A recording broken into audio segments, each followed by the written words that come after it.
Both Ben Affleck and Jennifer Lopez celebrated Mother's Day professionally this weekend. Their films premiered on streaming services. Netflix's top movie was J-Lo's The Mother. I guess we can't give Giggly that title anymore since Ben's Heir was the #1 movie on Amazon Prime, but Hypnotic was a box office flop. The two were with their families on a personal level. They had lunch with their mothers and their children in LA yesterday, and the moms were part of the mother promotion too, as J-Lo posted a video of her mother, Guadalupe, and Ben's mother, Chris, on Instagram yesterday watching the movie. Oh right, and both of them were drinking DeLola, LOL. Our girl is never not hustling.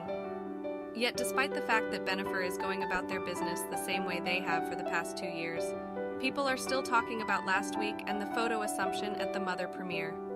Unlike photo assumption, which is based on baseless assumptions, the Bennifer photo assumption takes into account a presumption that dates back to when the two were first together 20 years ago. She's usually portrayed in a bad light by a lot of those things. Even last week when people were memeing those pictures of Ben slamming the car door when the Paps were following them, so many of the comments were about how he's sick of her, how he's had enough, because she's too much. As if that would have just occurred to him, when they got back together after not being together for almost 2 decades, that the woman he was reconciling with was somehow not as extra as the one he was engaged to.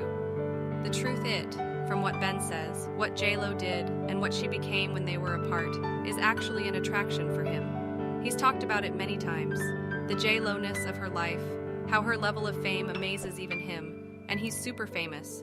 Matt Damon even got in on that with Ben when they were on the Bill Simmons pod.